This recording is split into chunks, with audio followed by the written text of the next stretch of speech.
जय हिंद साथियों। जैसा कि हम देखते आ रहे हैं कि झारखंड राज्य में आर्मी की बहाली प्रक्रिया 21 दिसंबर से लेकर 20 जनवरी के बीच होने वाली है। तो आपको बता दें कि बहुत सारे ज़िलों से लोग जो अभ्यर्थी हैं वो पसोपेश में है कि आखिर कैसे जाएं, क्या हम वहां जाकर डायरेक्ट दौड़ने लगे। तो आपको बता दें साथियों कि यह जो रैली है यहाँ देखिए, उसके लिए सबसे पहले ऑनलाइन रजिस्ट्रेशन का प्रोसीड्यूर करना पड़ता है। उसके बाद एडमिट कार्ड या हॉल टिकट ईमेल आईडी पर आपका भेजा जाता है। उसके बाद फिजिकल फिटनेस का टेस्ट होता है इंडियन आर्मी के ब्रांच के द्वारा। उसके बाद फिजिकल स्टैंडर्ड टेस्ट होता है, तब आपको वहाँ पर मेडिकल बोर्ड के सामने आपको फिट घोषित किया जाएगा।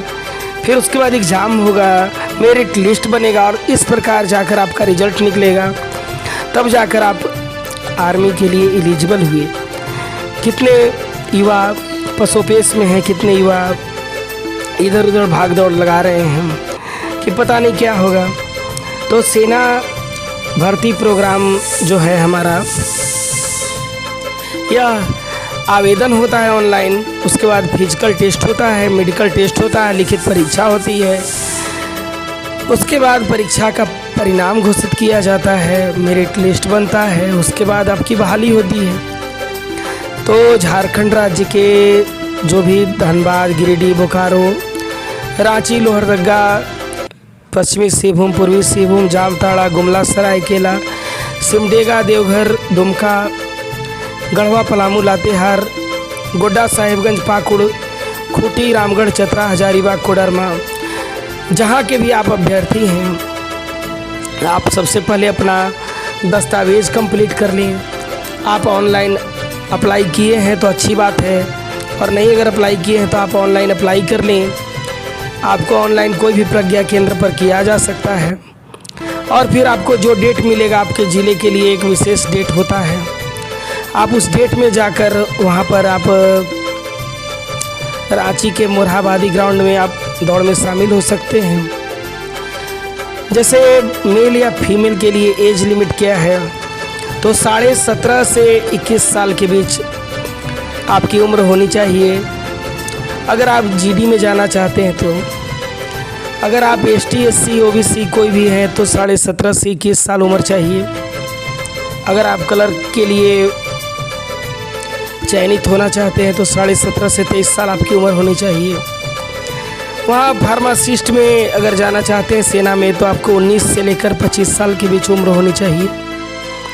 उसी तरह विभिन्न कैटेगरी में भर्ती होती है। ऐसा नहीं है कि सेना में जाने के बाद केवल गोली चलाना ही रहता है। वहाँ पर सेना के कार्यों से जुड़े हुए बहुत सारे डिपार्टमेंट होते हैं। उन डिपार्टमेंट में आप अपना चयन के लिए आवेदन कर सकते हैं, आप जिस लायक हैं। आपको ये बहाली पहले ही होने वाली थी 3 मई 2020 से 30 नवंबर 2020 के बीच, लेकिन कोविड के कारण इसमें काफ़ी देर हुआ। और इसके लिए आपको हम बता दें कि किसी भी बिचौलिया के चक्कर में आप न पड़ेंगे, क्योंकि सेना का कोई भी बहाली होता है तो सेना अपने मानदंडों पर आपको खरा उतरती है, तब जाकर आपकी बहाली हो पाती है। आप कभी भी किसी बिचौलिए के चक्कर में न पड़ें। आपको जो जीडी का है उसके लिए 169 सेंटीमीटर लंबाई चाहिए, और वज़न कम से कम 50 किलो जरूर होना चाहिए, नहीं तो वहाँ से भगा दिया जाएगा।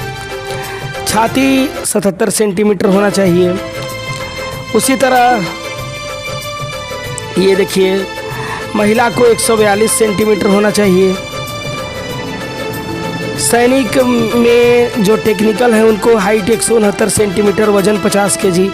आपकी 50 केजी से कम वज़न है तो आप वहाँ पर जाएंगे नहीं तो वहाँ पर जाने के बाद आपको अपमान का सामना भी करना पड़ सकता है। आदिवासी जो अभ्यर्थी होते हैं उनको लंबाई में थोड़ी सी छूट मिलती है, उनको कम से कम 162 सेंटीमीटर लंबाई चाहिए, जबकि जो सामान्य कोटि के जो विद्यार्थी उनको कम से कम 169 सेंटीमीटर की लंबाई होनी आवश्यक है।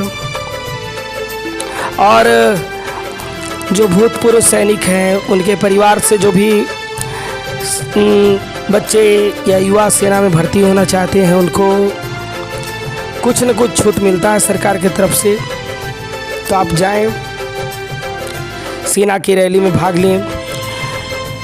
उसके बाद आपका रिटन टेस्ट होगा, रिटन के बाद मेडिकल बोर्ड बैठेगा, आपको चयनित करेगा। उसके बाद आपकी मेरिट लिस्ट में जब नाम आएगा तो उसके बाद आपका सिलेक्शन फाइनल माना जाएगा। तो इस तरह आप सेना में बहाल हो सकते हैं। और इसी तरह की खबरों को जानने के लिए मेरे चैनल पर बने रहें। जय हिंद।